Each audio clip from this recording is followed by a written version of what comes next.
Legislativo, ejecutivo, judicial. ¿Y eso qué falta? El cuarto poder.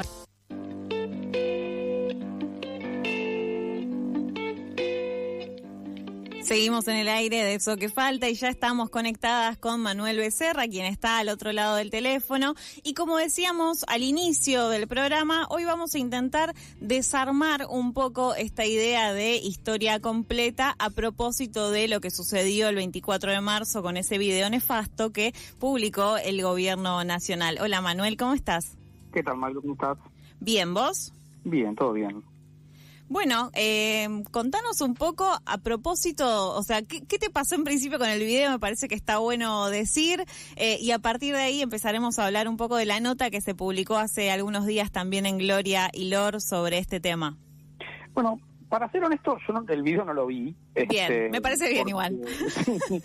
Porque me parece que son cosas que hace el gobierno para que circulen justamente, y muchas veces, o sea, por supuesto que con un video de esas características hay algunas instituciones que tienen que tomar un posicionamiento y tienen que, en todo caso, hacer una denuncia, pero por fuera de eso me parece que son cosas que están fabricadas para que muchísimos usuarios lo hagan circular indignados, ¿no?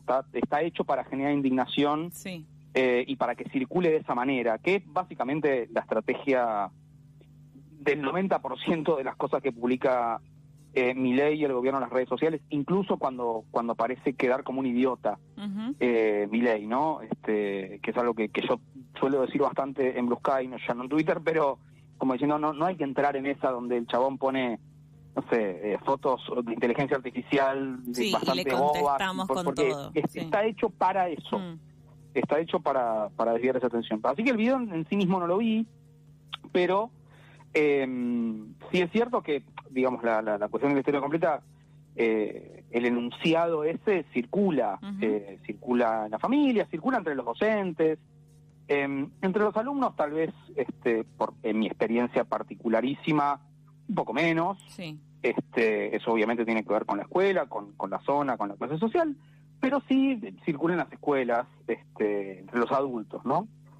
Y muchas veces genera problemas de laburo, en el sentido de uno se encara un acto de una manera, se encara la efeméride, se proponen actividades de reflexión después del acto escolar, y después eso termina siendo boicoteado por otros docentes diciéndoles están mintiendo, digamos, ese tipo de cosas, ¿no? Claro. Entonces, ahí hay que pasar en limpio, me parece, una serie de cuestiones, y ahí un poco estaba en la nota que publicamos el domingo en Gloria y Lor, que es un acto escolar, en principio. Entonces por ahí empieza un poco la nota, que es una escena de adoctrinamiento, lo fue toda la vida. Claro. Los actos escolares no son cosas universales en todos los países. Hay países donde no existen esas instancias, hay países donde existen, pero no tienen el tono patriótico, en todo caso, que suelen tener en Argentina. Uh-huh. Entonces es una costumbre muy latinoamericana, también estadounidense. En Estados Unidos también suceden estas cosas, pero en Argentina tiene estas características. Nosotros tenemos muy naturalizado el acto escolar, y son escenas de adoctrinamiento porque se baja línea sobre valores, ¿no? Claro. Distintos tipos de valores. Las efemérides clásicas, el 25 de mayo, o sea, las que están vinculadas con la independencia, sí. Y el proceso revolucionario, bajan una línea de, nuestro origen como nación, si existe tal cosa, rescatar las figuras que se comprometieron con su tiempo políticamente y dejaron con una cosa muy abnegada de dejar una vida cómoda y próspera por una causa incierta pero liberadora. En fin, son valores, ¿no? Sí, la gesta patriótica un poco para también la construcción de los ciudadanos, que es un poco, ¿no?, el fin de la escuela, básicamente. Total. Por supuesto que los valores de las efemérides clásicas, las vinculadas con la Revolución de Mayo y la Independencia, por supuesto que después se caen a pedazos, digamos, cuando uno los trabaja en historia, ¿no? Sí. Sobre todo el relato de la nación, y que la nación arrancó en ese momento, y que la independencia tenía en claro a dónde iba a terminar toda esa historia. Claro. Entonces, por supuesto que después eso se trabaja en historia, y en historia, cuando se trabaja, se matizan muchísimo más las cosas que se dicen en el acto, pero en el acto tiene que suceder eso. El acto no es una clase de historia. Claro. Es otro problema que sucede mucho en las escuelas, que bueno, ¿por qué los de sociales no lo hacen? Porque no es un tema de sociales los actos escolares, es un tema de la escuela. Claro. O sea, toda la institución tiene que comprometerse y después que se repartan las tareas como se repartan, pero las maestras que están dando matemática y naturales también tienen que en todo caso hacer el acto escolar. Sí. Y los profesores de biología también, y la profesora de arte, de música también. Entonces, y la educación física, o sea, todos deberían participar de alguna manera en la organización de los actos escolares porque no son clases de historia. Claro. Son valores que bajan línea y justamente buscan adoctrinar con más o menos éxito, pero buscan adoctrinar. Lo que pasa es que las efemérides clásicas, como están tan lavadas ya en el contenido real de lo que se habla, sí, a todo el mundo le pasan desapercibida la escena del adoctrinamiento que está sucediendo ahí, pero bueno, sucede. Claro. Ahora, claro, con el 24 de marzo y el 2 de abril, que son efemérides de la historia reciente y de procesos muy trágicos, ahí sí, bueno, obviamente está mucho más abierto porque estamos, muchos de los que vivimos en ese momento estamos vivos y tenemos una memoria concreta sobre ese proceso o sobre los años posteriores. Hay familia, o sea, todavía hay mucha gente con familiares desaparecidos. Sí. Bueno, nada, eso es algo que nos sigue atravesando. Y además, bueno, tenemos un gobierno que opera con la interpretación de la década del 70, ¿no? De la última dictadura. Sí, y que lo hace todo el tiempo y de manera recurrente desde antes de llegar al gobierno. Totalmente. Entonces, ahí la cuestión que por ahí yo quería plantear es, en el acto escolar del 24 de marzo, la línea que se baja es: no podemos permitir que el Estado cometa crímenes atroces como los que se cometieron durante la última dictadura militar y antes también. O sea, no podemos permitir que el Estado secuestre mujeres embarazadas, que viole mujeres en celdas mugrientas, que le saque las uñas a las ancianas, que tire niños al mar, ni se robe bebés. Eso es inadmisible desde todo punto de vista. No hay ningún pero que justifique que la escuela baje la línea de que como sociedad no podemos permitir que el Estado cometa esos crímenes atroces. Entonces, cuando se dice hay que contar la otra historia, mi respuesta ahí es: ¿y cuál es la otra historia? ¿Justificar violaciones en celdas de la ESMA? Porque eso es lo que estamos señalando con el 24 de marzo. O sea, la otra historia, ¿cuál es? ¿Justificar que tiren ancianas drogadas al Río de la Plata desde aviones del ejército? Sí.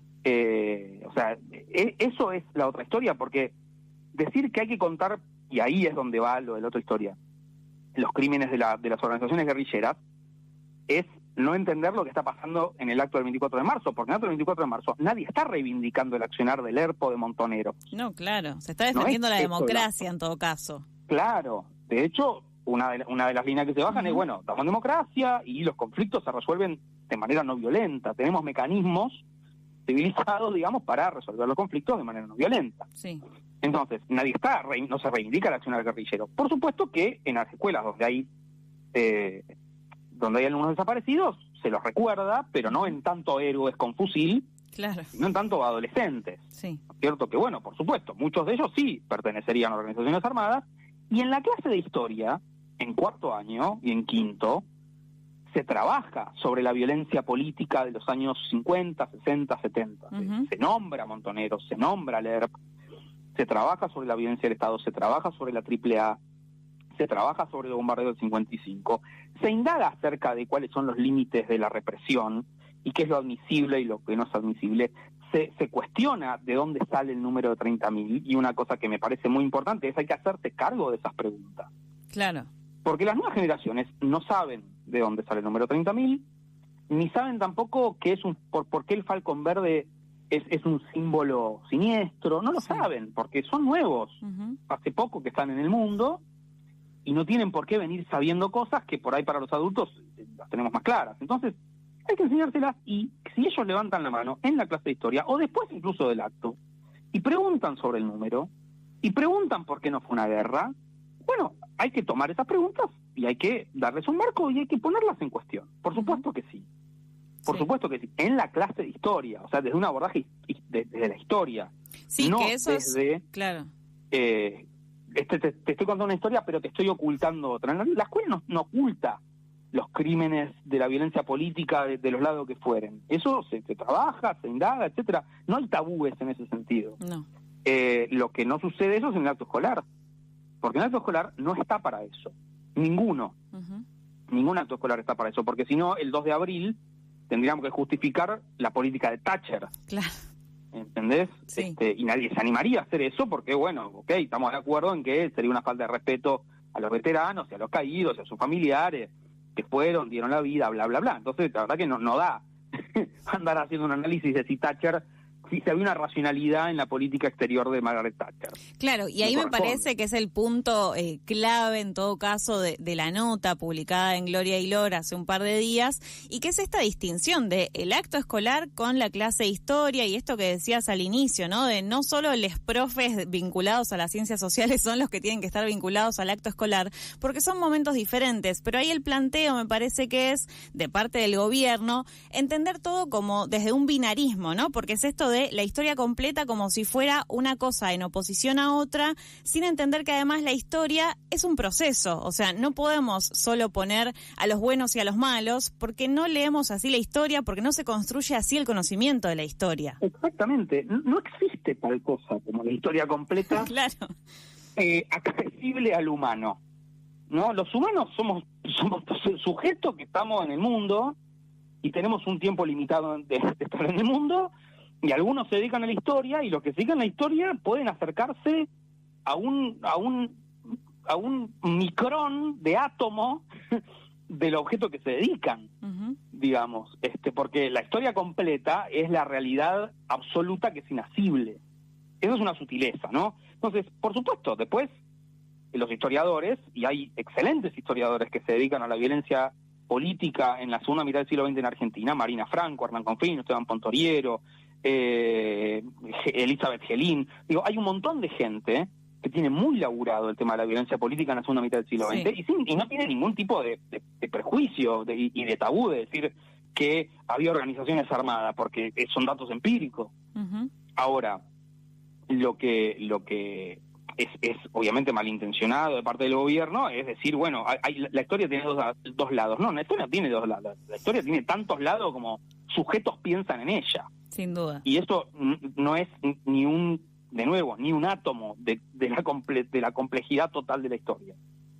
Entonces, después está esto, ¿no? El gobierno necesita una guerra cultural porque todo lo demás se le cae a pedazos. Sí, cada vez más. Cada vez más, y ahora encima con el reseteo de la economía mundial. Entonces, si ya se le venía cayendo el proyecto a pedazos, y ahora más aún, bueno, la única apelación que puede tener para juntar algo de los añicos en los que se está partiendo todo, es a partir de este tipo de guerritas discursivas, de las cuales la escuela, en términos de las prácticas escolares y de los diseños curriculares, no se hace eco de manera lineal. Claro. ¿no? O sea, estas cosas circulan en la escuela, pero bueno, sin embargo el acto sigue estando planteado desde ahí. Uh-huh. Habrá algún docente, habrá algún adulto que diga alguna barbaridad, y en todo caso esa es la persona que queda fuera de lugar en el acto escolar. Sí. Pero en general la línea es esta, y la línea es esta, la marcan las leyes educativas y los diseños curriculares que se te ocurran, del signo político que se te ocurran, con lo cual ahí la escuela, digamos, no surfea sobre la guerra cultural. Pero es cierto que estas cosas aparecen, y me parece que tenemos que enmarcar bien, ¿no? cada evento. De qué se trata el acto en sí del 24 de marzo, de qué se tratan los actos escolares en sí, y bueno, tratar de intervenir sobre este problema, que es un problema ancestral, de que al final los actos muchas veces terminan siendo clases de historia mal dadas. No, porque de repente aparece capaz un docente que agarró la biografía de Belgrano de Wikipedia y en eso consiste el acto, y bueno, la verdad es para matar. Pero bueno, son prácticas que están muy asentadas, pero sobre las que la verdad que hay que intervenir siempre, ¿no? Sin dudas. Lo que me deja tranquila un poco también, después de haber leído la nota, es que no es tan fácil en esto que decías, ¿no? De la guerra cultural que intentan plantear desde el gobierno, y no solo este gobierno, digo, sino ha pasado en todos, solo que uno está más cerca o más lejos de las cosas que dicen. No es tan fácil meterse del todo en qué sucede en la escuela en ese sentido, ¿no? Como hay consensos que teníamos dados que el 24 de marzo es sobre todo al interior de la escuela una conmemoración de la democracia, ¿no? Y que eso no es tan fácil de romper por más que estén intentando, digamos, por todos los medios cuestionarnos cosas que ya teníamos saldadas como sociedad. No, claro, pero aparte por esto, ¿no? La efeméride trata sobre otra cosa, no trata sobre la guerrilla, y ni siquiera trata sobre la racionalidad del proyecto de la dictadura y sobre decir, bueno, tenemos que reprimir porque acá hay una amenaza, bla, bla, bla. No se trata de eso.